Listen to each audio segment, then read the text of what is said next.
Old Dirty Bastard, aka Russell Jones, rose to fame with the Wu-Tang Clan in the early 90s, his unorthodox rap style and reputation for erratic behavior putting him in the media spotlight. As a solo artist, he released 2 albums that went gold, and he achieved crossover fame through a duet with Mariah Carey that debuted at #1 on the Billboard charts in 1995. But for the next decade, ODB's life would be fueled by chaos and excess until it derailed completely. In 2004, he suffered a fatal drug overdose, leaving in his wake an enigmatic legacy and a remarkably diverse group of fans. In a compelling combination of personal narrative, biography, and cultural criticism, Digging for Dirt explores ODB's life, career, mythology, and death by following the troubled trajectory of his public and private worlds. Jamie Lowe met with the people ODB affected and was most affected by: surviving members of the Wu-Tang Clan, other hip-hop contemporaries, his parents, followers, managers, neighbors, and friends, in an attempt to figure out the man behind the Clown Prince persona and to dissect the issues of race, celebrity, mental illness, exploitation that surrounded his rise and fall.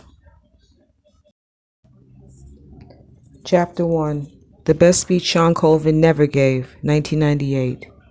Witty, unpredictable, talent, and natural game, acronym for Wu-Tang. When ODB was asked what his plans were for 1998, he said he was looking for new girls to put babies in, if only. For a month, there was a stillness surrounding ODB, the mellow before the storm. No headlines, no bullets, just ODB at home watching cartoons and CNN. President Clinton was on TV denying allegations of an affair with the White House intern, Monica Lewinsky, while balancing the budget for the first time in 30 years. Against all odds, the year began with a sense of righteousness and virtue. ODB spent February 24th wrenching 4-year-old Miyadi Lovell from underneath a 1996 Mustang whose engine was pressing into her chest. The car was on fire and combustible. He was recording with the Brooklyn Zoo at his cousin Papa Wu's studio in Bedford-Stuyvesant off Fulton. ODB saw smoke from the open window and ran out with affiliates to pull the girl from under the engine. Afterwards, he went to the hospital to visit the girl and her family, declining to sign in. He just wanted to see that she was all right. The following night, he left Brooklyn in a limo. It was a black-tie evening. Guests politely walked the red carpet, smiles frozen on already frozen faces. Aretha Franklin sang When Pavarotti Called In Sick. This was supposed to be the only hiccup of the show. Producers with headsets cued predictable orchestral interludes. It was the 40th annual Grammy Awards, held in Rockefeller Plaza, a midtown castle glittery from flecks of nearly forgotten snow. Award shows have a way of triggering my tear ducts.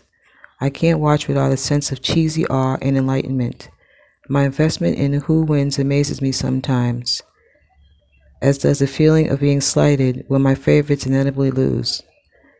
But award shows are really worth watching for the off-script moments, when you can tell who someone is by the reluctance of their embrace of the fanfare, when you can detect a human behind the voices and faces that otherwise serve as entertainment. With ODB in the audience, there was never a doubt that something would happen. He was the one performer that wore his blemishes as badges. And so the oh shit moment of the 1998 Grammys was born. It was a period of televised time that halted ceremonial procedure and disregarded polite customs of clapping and sitting and waiting your turn and not showing emotion. The audience was aghast. The producers were scrambling. It was a glorious oh shit moment. More than 25 million people watched it. Some understood why, how, and what the fuck. Others couldn't even fathom his name. Old Dirty Bastard took the stage that otherwise belonged to Sean Colvin, who had just won Song of the Year for Sunny Came Home, an unremarkable girl with guitar tune. Sweet but boring, the song lilts in a conventional folk style, that it's about a housewife burning down her home, and metaphorically, her boring life barely registers. While it held on to a number of one spot in the adult contemporary chart for 4 weeks running, the song is mostly known for its quiet ability to disappear into the background of the L Word in Veronica Mars. So you could see why Dirty Bastard has something urgent to say. He was dressed in a deep red suit, a velvet Versace. His hair was braided tight and woven neatly to his scalp. No flyaways, no pipe cleaner antennae. He looked sharp. He wore glasses, his gaze focused and serious, real serious, his right arm punctuating as many words as he could unfurl. Erykah Badu and Wyclef Jean, who had presented the award to Colvin, stood mute, lightly stunned into silence. ODB took Badu's microphone upon ascending to the Grammy stage stairs. He gave Badu a kiss on the cheek and whispered something in her ear. At the same time, the camera was focused on Colvin waltzing out on stage. She opened her mouth, but it was ODB's unmistakable, undeniable voice that carried. It was the best speech she never gave. Please calm down, calm that music down. The camera was originally zoomed in on Colvin, but when it was clear Colvin was not actually attached to the voice commanding the audience's attention, the lens realigned with ODB. He owned the moment. I went out and bought me an outfit today that cost me a lot of money because I figured that Wu-Tang was going to win. I don't know how you see it, but when it comes out to the children, Wu-Tang is for the children. We teach the children. Puffy's good, but Wu-Tang is the best. I want y'all to know this. This is ODB. I love y'all. Peace. A statuesque model stood in the background, unsure of her role, her blank face not even acknowledging that something out of the ordinary was happening. She kept looking at her right to the production assistant, who eventually rushed out to escort ODB backstage. Colvin, stunned but still a Grammy winner, said, "I'm a little confused." Naturally, it was confusing for anyone except for those who knew ODB. They knew exactly what he was talking about.